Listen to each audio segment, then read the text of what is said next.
Welcome to Gotta Run. This is Will Sanchez. Thank you for tuning in. I have a very special guest today. Her name is Alicja Barahona. She is an extreme athlete. I've never heard of such a term. Alicja runs over 200 miles at a time. Earlier this year, she did something called the Ice Marathon. I never heard of that. She did this as part of research because next year she plans to run the length of this lake located in Siberia, Russia, that's 400 miles.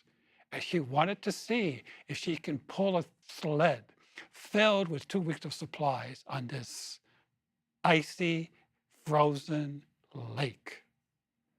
She runs for charity. I am honored to have Alicja as a guest. Thank you. Welcome. Alicja, your story is phenomenal. I think you're probably well known in the ultra-marathon community because what you do is very, very limited to the number of people that can do it. These are very dangerous things. This is things you have to be both mentally prepared and a little crazy to do. But I want to talk about, I was very interested in this charity that you're currently working with, Clearwater. And this is the importance of having clean, fresh water. So tell us about this charity and why it's important to you. Well, I signed for an ice marathon in Siberia this year, and it was in March, and it was on frozen Lake Baikal. And the marathon was to prevent and protect our quality of water. So I thought, well, that's really very interesting because it's very close to my heart. I also care about our environment and our quality of water and where we live and how we live. So I contacted the Hudson River Clearwater organization, and we start collaboration, and I was doing fundraising, and I'm still doing the fundraising for Clearwater. They're famous because they want to put, one of the rivers they want to protect is the Hudson River. That's what they're probably famous for. Yes. And Pete Seeger, I think, he's the one that founded the Clearwater. Yes, he and his wife and some friends, they found this organization. And it's not only about the Hudson River, the water quality, but also environment what we are living in. And they try to educate young people to promote and carry on the legacy of Pete Seeger. Oh, yes. Well, he's very well beloved folk singer. Exactly. In preparing to meet you today, I didn't realize that some of his songs were his, like Turn, Turn, Turn. Yes. Everybody sings, and I didn't realize, wow, that's a Pete Seeger original. He was an amazing man, and his wife, and he's done great things. So you did this race in March. So this is just a few months ago. Yes, it was a ice marathon. So for those who don't know, it is run on the ice. Of course, from the name, is ice marathon. Yes, it must be on the ice. But it's on frozen Lake Baikal in Siberia. And Siberia, for many people, it's been extremely cold. And the marathon was stopped halfway. When we start progressing further into open, and there was no protection, the wind started kicking in. From 1 minute to another minute, the wind was getting stronger and stronger, causing this kind of blizzard condition. And soon it was like you almost didn't see the runner in front of you. I think most of the runners were prepared for cold weather, but maybe not for this blizzard condition.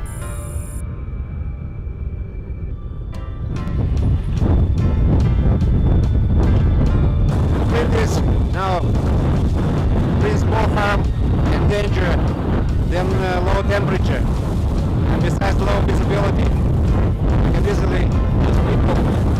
So the representative of the Ministry of Security recommend to stop the race.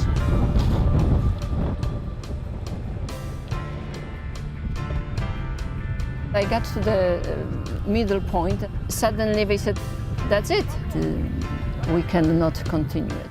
It became a half marathon. How many people were doing this? 150 runners from 50 countries.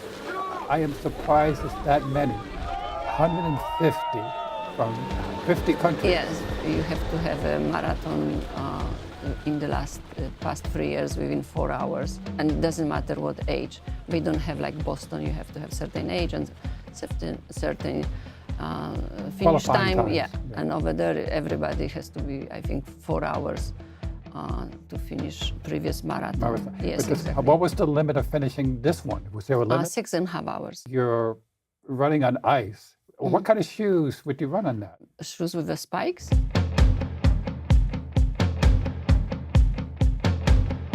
It was very difficult. It was not easy. I didn't expect that it was such energy-consuming run. Each step was a fight and not snow. It was not like ice marathon. It was like more like snow marathon. Like you have to pay attention where you put your foot to not trip and not fall down. And I tried to run. I was surprised that they stopped, because for me, I think I could finish within the 6.5 hours. Okay. I don't know if I really could finish until I will finish, because as you know, the race is not over until it is over. How do you dress for that? So what to wear, how to cover, especially your face, to put the tape, to put the mask, to protect my face and not get the frostbite. Do you like it? Yeah, it's a nice Looks pattern. good, no? It's a good pattern. It's the Siberian tiger. I have a very good glasses, but maybe I can mention here that my right eyes freeze during this race. I stopped seeing on one eye, on right eye, and I thought it was the frost was building on my sunglasses. But when they stopped us halfway, and I got to the tent and I took my glasses, I didn't see any frost on the sunglass lens, on the lens. So I took with my hand, I thought, oh, maybe I have a frost on my eyelashes. And I didn't have any, and I still didn't see. I blink, blink, blink on this eye. And I still didn't see very well. Like my vision was maybe 10% only on the right eye. And later on, the vision returned, so I didn't pay attention much. But the next day, somebody asked me, I said, do you know why the organizer asked people, show me your eyes? And I said, no, I don't know why they ask. So when I returned home, I emailed the organizer and I said, please tell me, why did you ask people to show their eyes? And he said, oh, because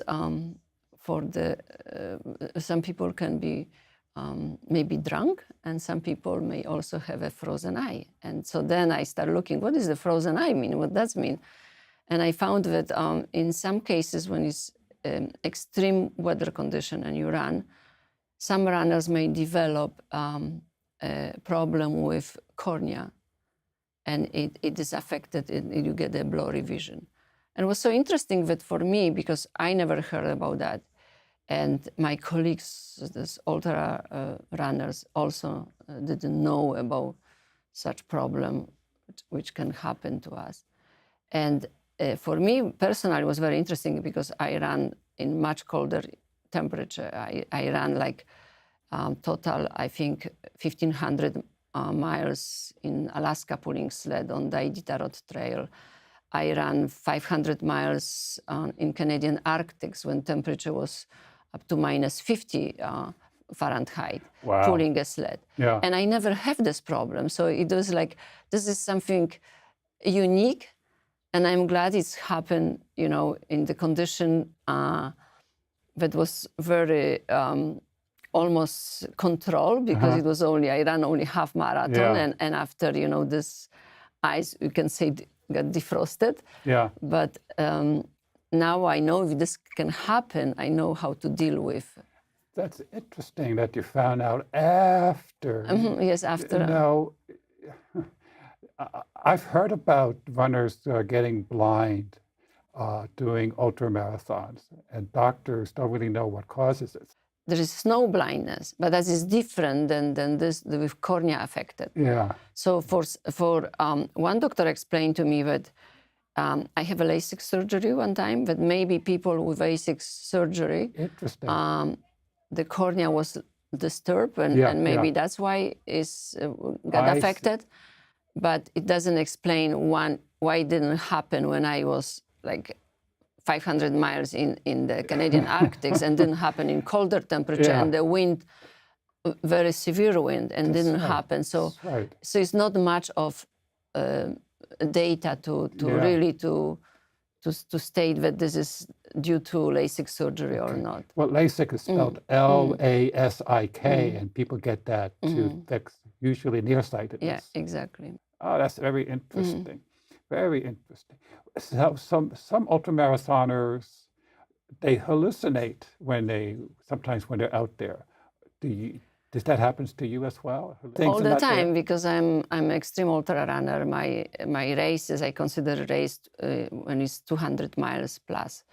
So during that time, you are, if you don't sleep enough and you push yourself to maximum, at nighttime, those races are non-stop. So that means you run day, night, You rest until when you have finish. to.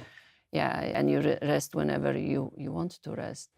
And so you hallucinate, and it is very interesting. It makes the race more interesting when you hallucinate. Okay. And you know when it's happening? Yeah, to you? and so sometimes you have hallucination inside the hallucination as well. Okay. Oh, really? Yeah, yeah. It's That's very, extreme hallucination. yeah. Like running in the Sahara, and you feel you are running on the snow, or it's just very. Okay, now the Sahara is hot. Yeah, Sahara is hot. So not only do you run in extreme cold, but also in extreme hot. Yes. So I was racing in the Sahara when I got overheated, very hot, usually like November, December. Then I will do the race on the Iditarod Trail in Alaska in February. And then I will go in end of April or May, I will go to England and I will run like 145 miles or 250 miles just to take a shower. That's what I was saying. So it was like heating up, cooling down, and taking shower. Okay. So it was like very extreme. You run in extreme heat up to 125 degrees Fahrenheit. Then you run in very cold, up to minus 50 or down to minus 50 Fahrenheit. And then you go to England, which in general, every day is raining there. Okay. Now, this you said only a few months apart? Really? Yeah, it was, yeah. When I was racing, I was going from one race to another race, and do doctors study you? Are you under any? No, I'm not. But you were such a unique specimen. Yeah, I was a specimen. My family doctor, told me that don't run. Running is not good for you. And what he did, he finished his first marathon and started running and finished marathon. And so he became a marathoner because I inspired him. Oh, you inspired him. But Alicia, let's go back to the beginning. Tell us where you were born and tell us something about your growing up years. I was born in Poland, and I grew up. I studied there, and I left Poland in '81, and I came on exchange program for 1 year here to the U.S. and Canada. I was located in Canada, and we have a political problem in Poland. So I extend my staying in Canada. As a matter of my passport was taken by the Polish government when I didn't return after 1 year. So I ended up with no passport and no any documents. So the Canadian government was very nice, and I obtained a landed immigrant in Canada, and I stayed 10 years there. I got married in Canada to my husband, who is from Chile. And he was a professor there at the University of Waterloo, and he got offered to work for research IBM, and we moved to the U.S. Where? New York? He's working in Yorktown. Yorktown. And we are resident of Greenburg in Westchester. Okay, IBM country, Yorktown. Yeah. Excellent, excellent. So what did you study when you were in Canada? I studied in Poland. In Poland, what did you study? I studied agriculture. And in Canada, I took a lot of chemistry extra classes. And currently I work for a pharmaceutical company in Tarrytown. I work in the research center. Well, your degree is a master's or your doctorate? Master. Mhm. Masters. That's very interesting. Working in a laboratory in like a pharmaceutical company, that's a full-time job because you're doing Yeah. research. So how do you maintain doing that kind of work and your extreme running? Running is my hobby, so that's just like just weekend activities. So you mostly run on the weekends. Yeah, all after work. All I after have work. nearby, I have a beautiful Rockefeller Park. My first marathon was New York City, and I was so happy when I finished, but I couldn't stop talking for the next several hours. I still feel this moment of crossing the finish line. Many of our viewers understand marathons and half marathons, and to some extent ultra marathons, because many of the ones that I've had done, Western States, Badwater, which is an extreme one as well. But but in a sense, they're very controlled. They know where they're going to start and they know where they're going to end. And in between, they have usually a van following them, giving them support. Yeah. But sounds like some of your ultras are a little more adventuresome, I could say, as well as dangerous. So what got you started in doing these more exotic ultras? Running is like an addiction. Uh-huh. I think you start running, you do 5K, then you want to do 10K, then you want to do half marathon, then the marathon, then you meet some people and they say, oh, there's a 50K and 50 miler, and somebody say, oh, there is a 6-hour race and 12 hours race and 24 hours and 48 hours, that's kind of like and you don't know where to stop. Right. For me, I saw on TV a clip about the Marathon des Sables in Morocco. The toughest foot race in the world, more than 150 miles of back-breaking terrain. And I saw the runners, but they can do it. And I said, oh, maybe I can try too. So I start signing to races, like 6-hour races, 50 miles races, 12 hours races, 24-hour races to get ready for the race in the Sahara. And then I went and I got hooked on those extreme races. I don't run marathons. Okay. Marathon for me is when I go and training on Saturday. I almost do every Saturday a marathon. Okay. So marathon is not my distance. I don't have much speed. I have endurance. Okay. And I think with age, I think maybe you lose the speed. But although I think I'm still in this decent shape and decent speed for my ultra races. But so I learned about this Marathon des Sables. It was a stage race and 150 miles over 6 days. And you got to carry your own. Yeah, you have to carry everything. Yeah, you have to your food, your sleeping bag, your clothing for the night. How long ago was that you did this? 1999, and I think that was the easiest race which I did from my extreme races. Okay. Because every day you stop, you have time to rest. You start next day as a group together, and the distances are not very extreme because you run maybe one day 16 miles, another 18.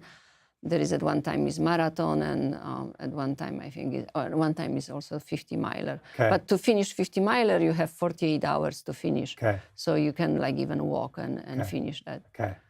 Okay, you make it sound like a walk in the park to do this particular. For people who would like to start like extreme races and would like to go and do something in the Sahara, I think the Marathon des Sables is a good start. From my experience, this was the easiest at least for me. Okay. I don't know how safe it is to run now in the Sahara. I know exactly what you mean, because everybody says, oh, if you want to do your first marathon, a good one to do, a good beginner's one's Vermont City. If you want to do your first 100 milers, also Vermont 100. So that's a good one to start. If you want to do your first Ironman, Lake Placid. But I never thought about, if you want to do an extreme one, that the Sahara Desert one would be the one that you would, in your experience, would recommend. If you want to try it, that's the one it is take. in the Sahara. Like my first 100 miler was on the Iditarod Trail in Alaska in February, pulling a sled. And so that was my dogs in it, or you were pulling? I was the dog. You were the dog. I was the dog. I was pulling the sled, and I think It's up to you. If somebody likes what they are doing and they want to challenge themselves, because for me, I was always challenging myself. I was trying to find where is my limit, and so that's why I was going you're for still those looking for that extreme. limit, right? Maybe I found, maybe not. I'm still, I still have this drive to do something unique, and that's what I'm, searching different places. Yeah. I at this moment, I don't like to pay somebody to organize me a race or something. I don't have to prove anything. I've been on the podium many times. I won all the extreme races which I participate. I was first woman. And you maybe been the only woman at sometimes. And I won also, I think 4 times I won overall men and women. So for me, it's just to go and racing now and paying somebody $2,000 or $3,000 is not worth. I prefer, for many years I'm combining like 2 passions, a passion of running and passion of helping others. And helping of others, not only like helping every day, but helping by doing some fundraising for the charity, which I strongly believe. When you did the one in Alaska and you're pushing the sled. Pulling. And the reason you're pushing a sled rather than carrying a backpack, because... You pull the sled because when you carry, it's very heavy. So you are all the time on the snow, so you will make yourself more heavy. So it will be very difficult to run. And also, you will get your back will be all wet and sweat. So then sweat and then you will, at nighttime, it will freeze and it will be very dangerous for you. So pulling a sled is, I'm not saying is easy, but it's better than carrying a backpack. I think you told the story, one of them, you fell down and you couldn't get traction to get up and you had to crawl. Yeah, snow was so deep. And so in Alaska, what you do, you run on the snowmobile trail, yes, is Iditarod.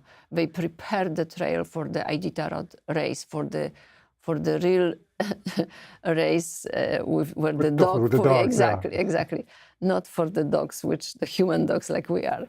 And it was blizzard and the snowmobile trail was, completely not visible.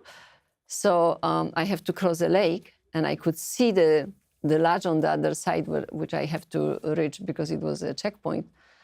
So for me to go on this deep snow, I just got trapped. My one leg punctured the snow and another, and I was just like standing in the snow and I couldn't move. Okay. So it was much better for me to crawl like a baby and pulling the sled because I have a Gore-Tex gloves, Gore-Tex jacket and pants, and and this was, so it was easy because I have a bigger surface of me. I didn't go through the snow so deep.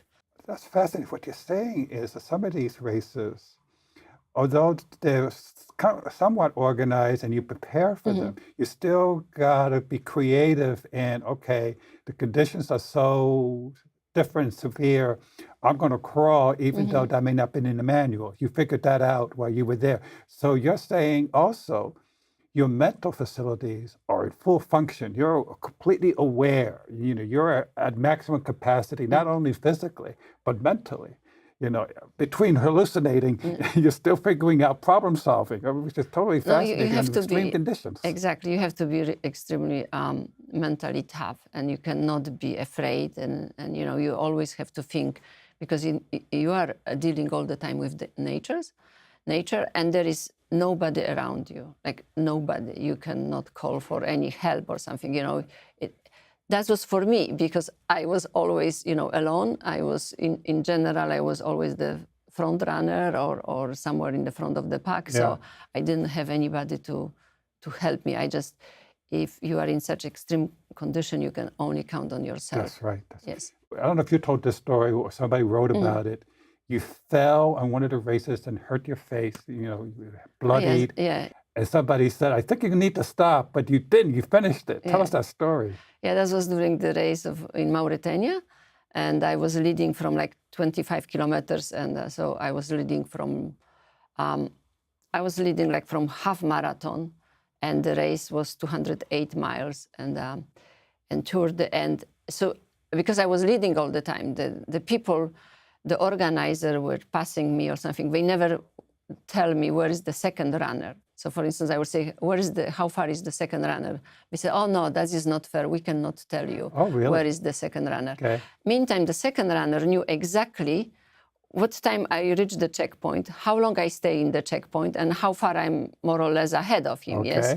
So that was kind of, and I didn't know if the second runner behind me is a quarter mile or 5 miles or 10 miles Okay. behind me. So you assume the worst. He's right behind you. Yeah, exactly, exactly. So I was like pushing myself, and I have like maybe 20 kilometers or more to the finish line, and the journalists were passing, and I said, "Where is the second runner?" And they said, "Oh, he's like,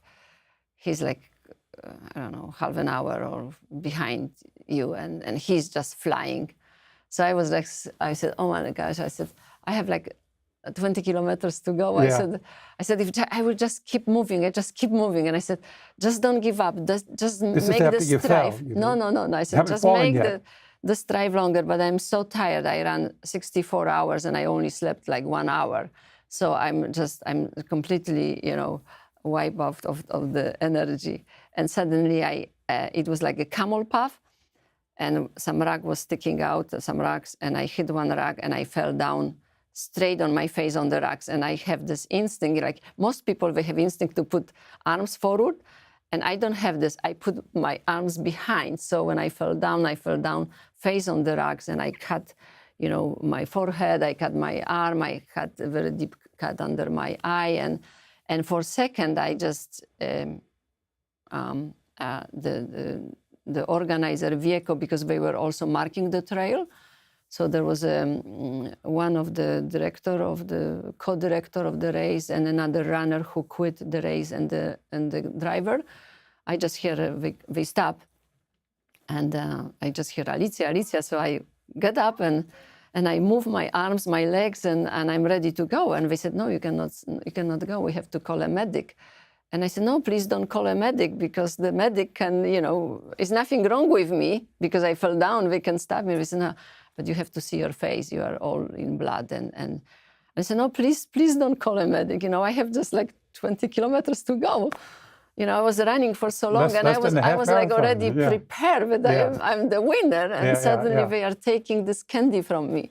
So they said, okay, so we will just fix your face a little bit, and they spray me something, and soon after, and they let me go, and soon after medic came, and they called the medic, and the medic came, and they said, yeah, you can continue it. But I still didn't know what is the second person. I didn't look behind because I was afraid that I can see him 100 meters behind. But you finished it, and the second runner was what? He was like 3 hours, 27 minutes behind. So you could have easily walked the rest of the way if you knew. I could. But sometimes you need this push. You need the push. I think every runner will agree that if we will not have this competition, we during the training we are not doing as well like we are doing well on any races, because we have this, somebody's pushing us. We are chasing somebody, or we are running away from somebody, and that's how we improve, and we have this kind of great. Okay. That's an interesting question. I know some people, they love bad water because it's so hot and they look forward to it. For you, which is better for you, the extreme cold or the extreme hot? If I will have a choice, I don't know which I will choose, because I love both. I would not like to run bad water. I don't like to run on asphalt. And for many runners, it's very challenging. For me, it's like a Boston. It doesn't have appeal to me because everybody wants to do it. It doesn't appeal. There's so many other marathons which you can do, also fantastic time and fantastic places. And so every race suits, somebody's need. Yeah. And for me, I prefer to go to Africa and run there, or to Arabian desert, or to India desert than to Alaska. Alaska. Sounds like you've been all over the world. Yeah, in Canada and Greenland and all kinds of. And locally, just to finish up, you did something for 10 years in Long Island. I ran the long way of the Long Island, and I was doing, that is not a race, it was my charity kind of run. Okay. solo Oh, run. what's one, and- a charity of one? You get yourself? yeah, I was by myself, and usually I have some runners who wants and Oh, join okay. me. Like So- this is a multi-day race, so they knew. Oh, Alicia's going to be here in town. Come join her and run it for a few miles or whatever. Yeah, in general, I need some runner for the nighttime because running across Long Island at nighttime, it is very dangerous. And through those years, 10 years, it took me from 26 hours to 30 hours to finish. So it was like nonstop. Of course, I stopped. I talked to people. It was for breast cancer, so I was dressed in pink. Many people ask me why you are, or you look nice in pink, or some. It is very emotional race because each time when I engage with somebody, somebody new or was undergoing a treatment or knew somebody who is undergoing or had a breast cancer or somebody has another cancer, and there was always hugging and lots of tears Oh, and very, very very emotional. emotional. Yeah. And you did that for 10 years in a Yes, row. I did. Where did this drive, this need to help others come from in such an extreme way? Do you know what that comes from? What motivates you to do that? I don't only do for cancer, I do for Alzheimer's, I do for Doctor And Without clean water. Borders. When I wanted to run in the Canadian Arctic, I was doing fundraising for a local homeless shelter.